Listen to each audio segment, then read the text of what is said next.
What's going on, America? This is Kevin from Kevin's Corner, where I try to make sense out of nonsense. And I would be remiss if I did not touch on this one particular person in the media, also on the left running for president, Beto O'Rourke, Robert Francis. Now, let me table this a little bit.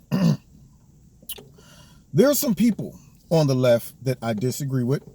And for the most part, all of the politicians, now when I say the left, I'm talking about, I want to qualify. I want people to say, well, he hates everybody on the left. I don't hate anybody. But I'm talking about leadership, people in leadership. I'm talking about, politicians, and then, of course, the media that favors them as well on the left. They all rub me the wrong way. I look at them as underhanded. I look at them as deceptive. I look at them as divisive, all of those things. Their policies suck, all of those things. But then there are those that cross the line to where I look at them and I throw up a little bit in my mouth just when I see them or hear them. It was a very small class of people who made the cuts for that. Alexandria Cortez, every time. Ilhan Omar, Talib, yeah, all of those three. And of course, I'm going to throw in Nancy and Chuck too, and Maxine. Yeah, all of them, they're in a class of their own. But now enters Beto O'Rourke. When this guy got up there today, I guess he was talking to Chris Como, and made the most derogatory, incendiary, divisive, plus lying speech concerning the president and all of his rhetoric that apparently led to the shooting that took place in El Paso. Now, this is his hometown, his home turf. He's like, oh, this is my chance to glory. So he runs out there, gets in front of the camera, and he goes off on this trail of all of the things the president has said that reinforces this type of behavior, he claims. Now, the reason this man will never be president, one, is because he's not genuine. Everything about this man comes across as fake and manufactured. Blow with the wind, wherever the wind is going, he's right with it. Doesn't matter. He's weak, apologizes at the drop of a hat, and he's not very politically smart. He does things that I say, wow, to be a politician, to have gotten to the point where you've gotten to, and still making those stupid decisions politically, how did you get there? I don't understand. Were people going into the voting booth blind? Where they accidentally check in the wrong box? They did not listen to a couple of your speeches. They did not see the arms flailing they didn't see all of that. I don't understand. But I'm not even going to fault them, for voting for Beto, because then you got your Alexandria Cortez, and you got all of them too, where I'm thinking, how did you get in office? I just don't understand it. I really don't. But then this guy gets up here, and this right here is a perfect example of propaganda and lies, okay? You ready for this? Let's go through it. Let's check out what Beto has to say. So you say we have to be better. We have to see the bonds of love and those that connect us. But you don't think the president should come here. Why?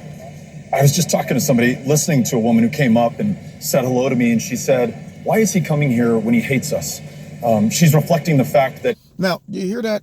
First of all, Beto, I guess, speaks for everybody in El Paso. I'm sure if President Trump went there, matter of fact, when he was there and threw a rally, it was packed. Beto's little, fiesta over there, wasn't very many people there. He was over there with the, all of that stuff, pandering towards immigrants. So he now is trying to suggest that, everybody in El Paso is in agreement with this. Like, okay, yeah, well, you know what? I don't want President Trump to come here. You don't speak for me. If he's coming to grieve with the people, let him come. But Beto's speaking for everybody. But then he goes on to say that this woman says, why is he coming here? Because he hates us. What makes her think the president hates her? Probably people like Beto, who's running around saying the president hates you. That's probably why she feels that way. Let's continue. He described Mexican immigrants. This is a town of Mexican immigrants as rapists and criminals. Repeatedly has warned of an invasion. Lie number one, I'm going to have to go through them. He did not describe Mexican immigrants as rapists, drug dealers, and so on and so forth. What he was referring to for the 18,000th time was illegal immigrants that come over here, and many of them that are mixed in with those illegal immigrants are rapists, drug dealers, and murderers. He didn't say all immigrants. It was qualified towards one, illegal immigrants, and two, a differentiation between some of the good ones and some of the bad ones. But Beto don't want you to know that, see? And he don't want his people down there to know that either. That's probably why this woman, because maybe she's ill-informed, don't have the stamina to go and research it, go back and listen to the footage, put it in context. She still thinks that the president said that about all Mexican immigrants. And this guy knows better, but he don't care. See, he's up there now spewing out this garbage that makes me want to shove a sock straight down his throat, pull it out the other end, make sure it went all the way through. Like, that's what you get, buddy. The sock down the throat. All right, let's hear some more. Because afraid of those who do not look like the majority of this country. He's described human beings as an infestation.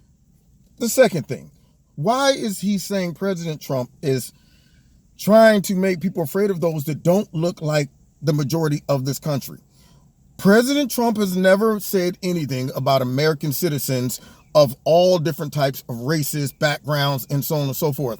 He's now trying to imply, Beta, that the president being strong on illegal immigration must mean that he wants to keep anybody who looks Hispanic or person of color or whatever out of America solely because that's their color, not because they're illegal. So now this man he's lying. He's implying things that aren't true. President Trump, if he wanted to make people that didn't all look the same get out of the country, then wouldn't he start with the millions of legal citizens and immigrants that are here of different nationalities and colors? You never heard him talk about, well, they need to get out of here too. That's what they need to do. I want them all out. Blacks. I want Mexicans out of the country. I don't care if they're legal. I don't care if they were born here. That means nothing to me. I want all those people out of here. So he's taking words out of context and putting his own spin to it. This man is just full-blown pulling the rabbit right out of the hat. Which you or I might describe cockroaches or termites, but not human beings. And you only get kids. He's never, now he tries to slide in the statement about Elisha Cummings' area when he was talking about infestation. Now he's going straight to, you know what, the Hitler concept. Well, I mean, infestation must mean he wants them to be viewed as roaches, insects, rats, things like that. No, he was actually talking about roaches, insects, and rats. He was talking about those things, not the people, okay? He was really indicting the leadership, not the people. Never faulted the people in Baltimore, never even mentioned them, except in the context of they wouldn't want to live there. People living in those conditions wouldn't want to stay there. And that's the truth. But Beto wants us to think by him saying infestation of drugs, rats and stuff, we're actually talking about the people, not the actual drugs and all the rats. This is what I mean, y'all. This is what I mean. These are the type of people, if they ever got in control of the country, we're in trouble. In cages. You only separate them from their parents. You only lose a lot. Okay, once again, Obama built the cages, y'all. And the people coming over here, we have to separate them to find out who's who. Many of the people we already know are not the parents of these kids. Not only that, you don't just let them come in here and go and freestyle around the country. You got to contain them. At that point, you can't have the kids in there with adults. You're talking about that. They're already in such danger walking over here, making the journey, running the risk of being raped, killed, kidnapped, trafficked, all of that stuff. But then you get them over here and you're just going to throw the kids in there with the adults. I don't think that's a good idea. But let him get into power. First things first. Come on in, everybody. I want them all today. Everybody's just should be no borders. Let's tear down the wall. We want to. That's what this guy would do. The country would full blown turn into kumbaya, my lord, kumbaya. Everybody, the way we're going to fight disease, hunger, and violence, we're all just going to sit down under a tree with our legs crossed, crisscross applesauce. We're going to put our fingers together and we're going to say, aum, aum. We're going to sing lullabies and things like that and let the energy, that positive energy, just flow through us, flow out. That's what this guy would bring America into. Unbelievable. Let's continue. 7 children in our custody in this last year when they're at their most desperate and vulnerable. You only have an attack like this when you have a president who gives people... Okay, so you only have an attack like this when 7 kids whose their parents brought them over here, okay, put them in danger. They got in here sick. Our border patrol tried to save their life. Our resources and money was put forth to try to save these people's life who was probably dying or would have died even before they would have got that help. They probably wouldn't have made it that long without the medical assistance from our border patrol out of our taxpayers' dollars. But this man is blaming the president for other people's choices to come over here and bring their kids, and demonizing border patrol and basically saying, y'all pretty much killed those kids, pretty much killed them. And that led to this man coming down there and shooting up a whole bunch of people. Mission to act on this hatred and this racism and this intolerance. And so we must connect those dots. And if we fail to do that, we are then complicit in the violence. Okay, what dots? See, once again, the puzzle that he's trying to connect the dots to don't exist. There's no dots. You're sitting there like, well, where are the dots out on the paper? There aren't any. This man's making them up. He's sending people on wild goose chases. He's like, trust me, the dots are out there. Just go out there. If you look in the grass, you'll find dots all over the place. And people out there like, dude, I don't see no dots. What are you talking about? He's making connections, drawing conclusions that aren't even justifiable. If you were a interviewer that gave a little bit of pushback on what this man just said, his whole statement would unravel. You would back him all the way up against the wall. He'd be stuck to the wall like, didn't expect to be called to the carpet. Now I'm stuck to the wall. That's what would happen to this man, just dropping out garbage like this. And Chris Como like, I see. We will continue to see across America. I take the cogency of the argument. Here winds up being the challenge, is that the easy fix here is to call people who do what this man did terrorism under the law. Give our prosecutors and investigators the resources like they have against ISIS and Al-Qaeda, root out where they meet and talk and plan and punish them the same way. How do you think you're going to get that done if you keep it they're over here and we're over here, even on this issue? I think you connect everyone and everything that's happened over the course of this administration, not just a rise in hate crimes, every single one of the last 3 years, but the mosque in Victoria, Texas, burned to the ground on the day that President Trump signed his executive order seeking to ban Muslim travel. Okay, so somebody goes and burns down a mosque. Somebody shoots up a synagogue. There are crazy people out there that do things that could be tied to left, right, or whomever. A lot of times, these crazy people who do things that they automatically say it's white supremacy don't even like the president, don't even support the president. In fact, many of them are liberal supporters. But yet, nobody needs to know all of that stuff. Anything negative or bad that happens is President Trump's fault. So now, of course, this man throws out Muslim ban versus Muslim countries that have high probability of terrorists coming out of it, don't have a stable government. We can't identify these people or vet them. See, once again, conflating issues instead of differentiating.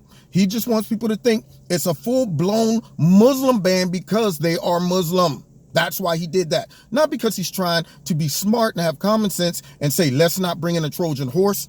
Nah, that's not it. It's because he's going, I hate all those Muslims and I could have blew up a whole bunch of them and I ran, but I chose not to. Okay, even though I hate them all.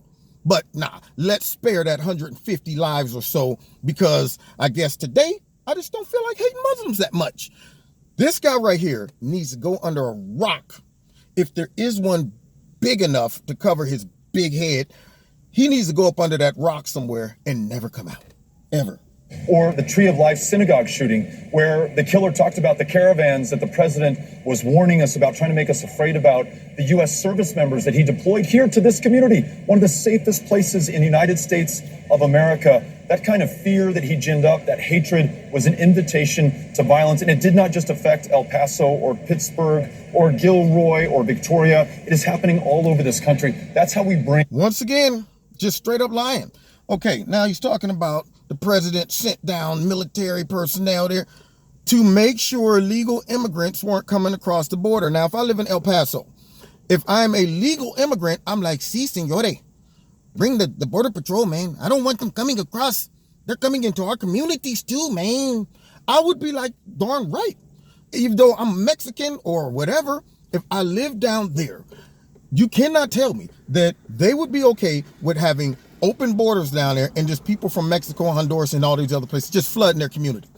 Because there's a wall down there. Because remember they showed the wall and Beto was talking about, I would tear it down right now. Well, guess what? Just tear it down, open up the floodgates, and see how long a guy like this stay in power when his citizens start saying, oh, hold up. Where are all these people coming from, and why ain't somebody doing something about it? Notice when Tijuana got flooded with all of them people, it flushed out the real feelings. All of them Tijuanans was like, President Trump, he gets a thumbs up. He's smart. Yeah, get these people out of here. We don't want them flooding our streets. That's when you get the real deal that comes out. See, right now it's all virtual signaling because it ain't a problem. See, that's what it is. It's not a problem until it shows up at your doorstep, and a guy like this then would be talking about well, just work people, everybody, because they'll be trying to go and break down this guy's door for opening up those floodgates, and I want to see him talk his way out of that. You know, everybody just embrace them and show them love, because more legal immigrants into your community makes us safer and stronger. That's what it does. And those people would chase him out of town with pitchforks and torches. That's what would happen. Everyone in, Republican, Democrat, independent, rural community, big city alike, all Americans first before we're anything else. Respond to what the president said today and what was his effort to unify. So wait a minute, this man just had to say, we're all Americans first. Trump's been saying that since he's got in office. America first. That means not illegal immigrants coming over and getting priorities over Americans who are broke, who don't have health care, but y'all want to give it to them anyway, you know, who actually have to follow the laws of our land, but the legal immigrants don't. You know, they have diplomatic immunity. I guess they're all ambassadors from other countries. All of that stuff. President Trump talking about patriotism, talking about all Americans having low unemployment rates right now and the economy booming, but none of that stuff matters to Beto O'Rourke, see, because in his mind, all of that equals divisive because he's not including illegal immigrants into our little community because they're legal, see. I am moved past the us versus them. Take a listen. You know what? And with that being said, I'm going to wrap it up because this man right after that, now after President Trump gives the speech condemning white nationalists, condemning hatred, division, violence, and saying we need to heal, Beto O'Rourke says that's not enough. That's what he ends with. That's not, you know why? Because it'll never be enough. Because their goal and objective is not to work with the president. It is to demonize the president and lessen his chances of being reelected. The president could, that's why I'm glad he didn't come out there and apologize, because I heard people on TV, he needs to apologize first for what? For what? That's what I got to say. For what? So they now want the president to come out. I don't care if he came out, fell on his face, groveling, saying, I'm so sorry. My language, it caused all of this. I'm no good. I'm everything that the media said I am. And the Democrats said, please forgive me, y'all. Forget going to God and confessing. I need y'all, the Democrats and all the snowflakes and all the liberal media, to forgive me. I need y'all to justify me. They would still say, well, I'm glad you finally admitted it, but shame. Throw some more mud on this guy. That's what we need to do. He doesn't look sorry enough. We want you to apologize for apologizing. That's what we want you to do. And now they're talking about he shouldn't go to Dayton or he shouldn't go to Texas. And I'm thinking to myself, you're damned if you do and you're damned if you don't. If the president goes, they're going to cry, oh, he shouldn't go. He's there politicizing this. They don't want him there. If he wouldn't go, he didn't even go. This guy doesn't care about those people down there. That's where you realize their whole objective and goal is not unity amongst us, bipartisanship. It is all about whatever Trump does, we're going to do the opposite. That's our goal, because we want to get back in power. That's what we want to do. And the only way we can do it is to attack, demonize him and all of his supporters, because we have no policies. Now, you've been listening to Kevin from Kevin's Corner, where I give it to you raw. I give it to you like Method Man. No OJ, no straw. When you give it to me, yeah, give it to me raw. That's how I give it to you, okay? And if I could ever meet Beto O'Rourke, that's how I would give it to this dude. I would embarrass this man. Now, I'm not even a politician, but I would embarrass this man on his own platform because he spewed out about 15 lies in less than 6 minutes. That's horrible. Just horrible. Now, you've been listening to Kevin and Kevin's Corner. Check me out every Wednesday night, 7:30 live on YouTube. Check out Extreme Teas, my sponsor. Click on something you like. Put my name in promo code Kevin. You'll get a 20% discount. Don't forget to hit like, share, subscribe, and the notification button. You can also listen to me on my radio blog, talk show, 7:30, same time as I do my live stream. And if you want to donate to Kevin and Kevin's Corner, feel free. There's a link in the bottom of this video to do that. Don't forget, you can find me on Facebook and the Twitter. God bless.